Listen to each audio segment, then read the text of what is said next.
Le Seigneur soit avec vous. Et avec votre esprit. Évangile de Jésus-Christ selon saint Matthieu.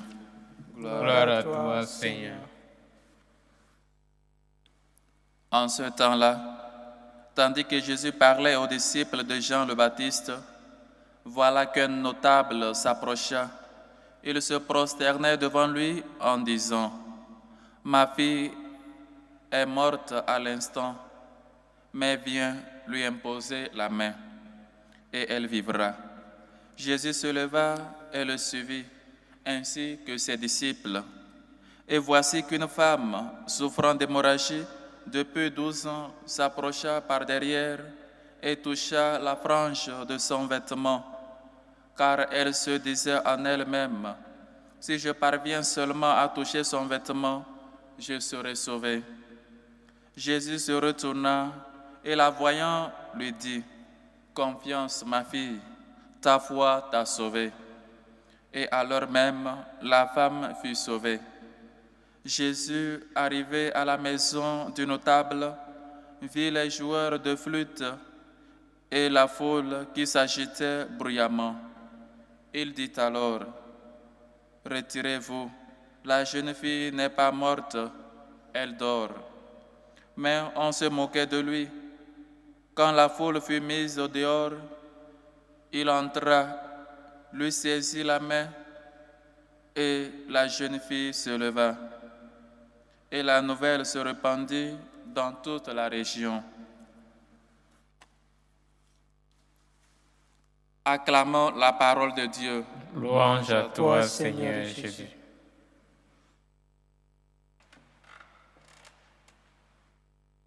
Chers frères et sœurs, le Seigneur est tendresse et pitié, lent à la colère et plein d'amour.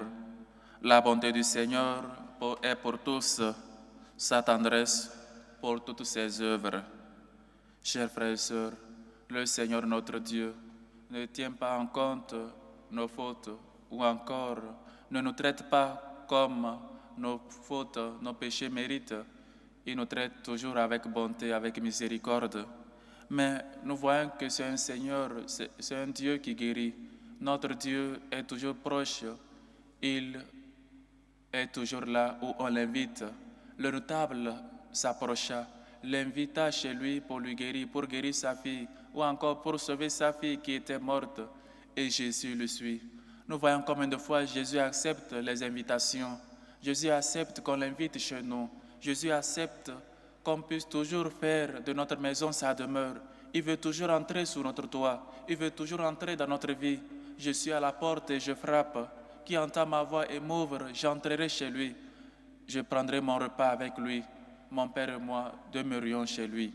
Chers frères et sœurs, n'hésitons jamais d'inviter Jésus chez nous. N'hésitons jamais de préparer nos vies, préparer nos cœurs, préparer nos maisons pour toujours faire de celle-ci la demeure de notre Dieu, la demeure de notre Seigneur. Il est grand, oui, notre Seigneur, qui se laisse inviter, qui est toujours présent si on l'invite. Voilà que le notable invite Jésus pour qu'il sauve sa fille qui était morte. Et nous voyons Jésus qui touche les gens. Jésus, une force sort de lui. Ou encore Jésus qui guérit par le toucher. Il lui saisit la main, il le leva. Ou encore il fait de la bouille, il met sur ses yeux. Il touche chaque jour. Ou encore beaucoup de ces miracles sont par le toucher. Laissons-nous toucher par Dieu. Laissons-nous guérir et toucher par Dieu. Lui seul peut nous sauver. Lui seul peut nous donner cette vie que nous désirons tant, cette paix que nous désirons tant. Dieu seul peut nous sauver. Le Seigneur est mon salut. Le Seigneur est mon refuge. Le Seigneur est mon Dieu, de qui aurais-je crainte? Même après la mort, Jésus dit que la fille n'est pas morte. Pour le Seigneur, pour notre Dieu, la mort, c'est seulement du sommeil. Il vient nous relever du sommeil, il vient nous réveiller. Oui, chers frères et sœurs, de quoi donc aurions-nous peur? Même la mort, Dieu dit que c'est un sommeil. Comme dans le cas de Lazare, notre ami Lazare s'est endormi. Ou encore, je dois aller le réveiller de son sommeil.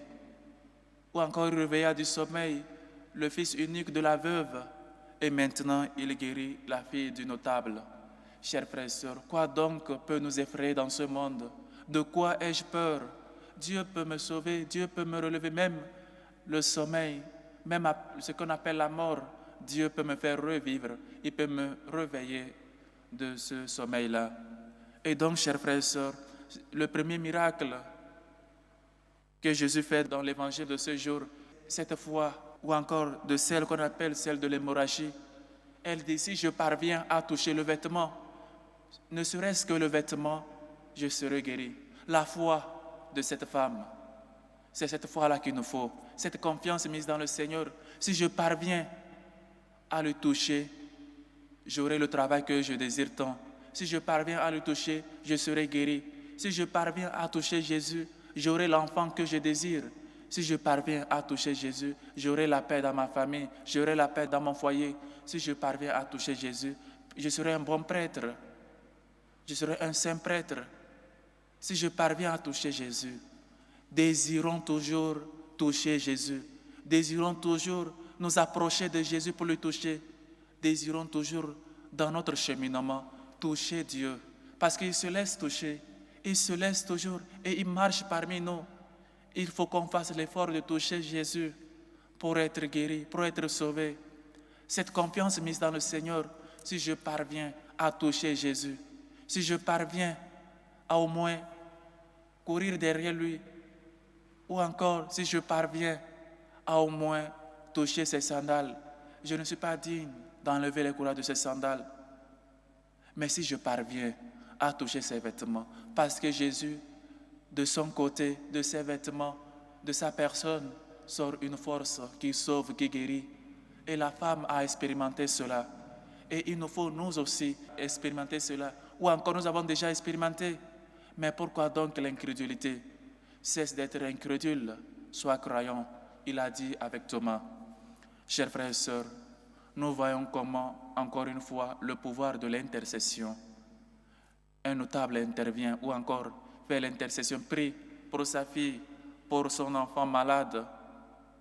Et Jésus va toujours à la maison. Invite Jésus afin qu'il fasse connaissance ou encore afin pour que tes enfants, tes familiers, tes proches fassent connaissance de Dieu. Il invite Dieu dans sa maison. Nous les chrétiens, nous devons inviter Dieu dans nos sociétés, dans nos maisons, pour que Dieu puisse y faire sa demeure, pour qu'il puisse soigner les malades de nos maisons, de nos familles, qu'il puisse aider peut-être vos enfants, vos activités. Invite le Seigneur toujours dans ta vie et approche-toi toujours de Dieu. Même le péché que tu penses que Dieu ne peut pas te pardonner, Dieu peut te pardonner et il t'apprend à ce que tu puisses te pardonner toi-même. C'est ce que la femme a fait, s'approcher de Jésus, le toucher et être guéri. Approche-toi de Jésus, approche-toi de la confession, approche-toi de Dieu, approche-toi toujours de celui-là qui se laisse toucher, qui marche toujours avec nous. N'aie pas peur, chers frères et sœurs. On dira ta force redoutable, je raconterai ta grandeur, on rappellera tes immenses bontés. Tous acclameront ta justice, ô Seigneur, notre Dieu. Que le Seigneur nous aide à toujours avoir confiance en lui, comme il a dit à la femme, confiance ma fille, ta foi t'a sauvée. Ayons confiance et demandons toujours à Dieu de nous donner la foi qu'on manque tant dans nos sociétés, dans notre vie, et invitons-lui dans nos maisons. Approchons-nous de lui et touchons-lui, même son vêtement. Cela nous guérit. Que le Seigneur nous aide. Loué soit Jésus-Christ. À jamais.